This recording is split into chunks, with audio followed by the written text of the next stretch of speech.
खर्च किया जाएगा, ये जनरली हेल्थ बजट इसको कहा जाता था, ये हमारी सोच थी।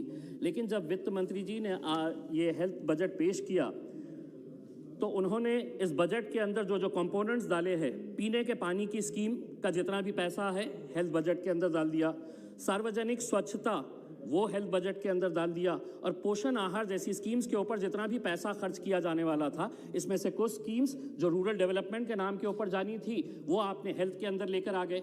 और जब ऐलान किया कि हम 137% इंक्रीज किए हैं बजट के अंदर हेल्थ के लिए, तो सारे सदन ने तालियां बजाकर इसका स्वागत किया। लेकिन हमें भी यकीन नहीं हुआ, लेकिन जब हमने जाकर इन आंकड़ों को अच्छे तरीके से पढ़ा तो हमें समझ में आया ये सिर्फ एक खेल था।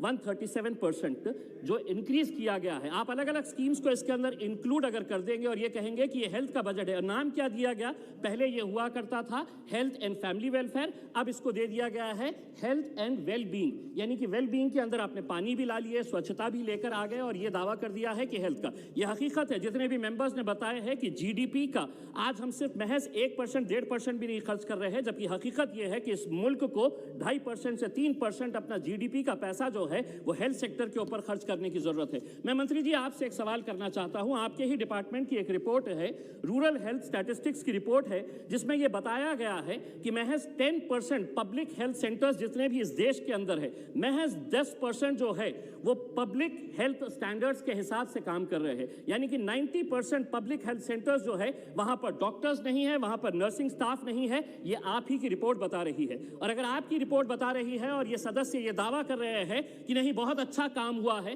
तो फिर ये रिपोर्ट गलत है या आप जो दावा कर रहे हैं वो गलत है। दोनों में से इसका खुलासा होना चाहिए। आपने कहा कि 35,000 करोड़ रुपए आप हेल्थ बजट के नाम के ऊपर 30 करोड़ लोगों को आप वैक्सीनेशन करेंगे, लेकिन जिस तेजी से ये रफ्तार से जिस तरीके से ये जा रहा है, एक हेल्थ जितने भी एक्सपर्ट्स हैं उनका एक अनुमान है कि एक साल के अंदर 30 करोड़ तो बहुत दूर की बात है, महज 10 करोड़ लोगों को ये वैक्सीनेशन पहुंच सकता है, यानी कि 35,000 करोड़ उसके लिए रखे हैं।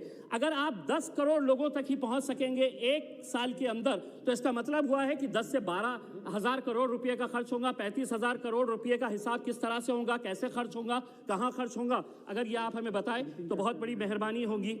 हम दूसरी बात ये कहना चाहते हैं कि ये कैसा देश है कि हमारे लोग मर रहे हैं, हम आज वैक्सीनेशन के लिए लोग लाइन में खड़े हैं, लोगों को वैक्सीनेशन चाहिए, और आप ये दावा कर रहे हैं करना चाहिए। इस मुल्क की हमारी तहजीब है, हमारी संस्कृति है कि हम दूसरों की भी मदद करना चाहिए। आपने अभी ये कहा है कि हम 72 देशों को अपना वैक्सीन पहुंचा रहे हैं। आप अपने देश के पहले लोगों को वैक्सीनेशन पूरी तरह से दीजिए।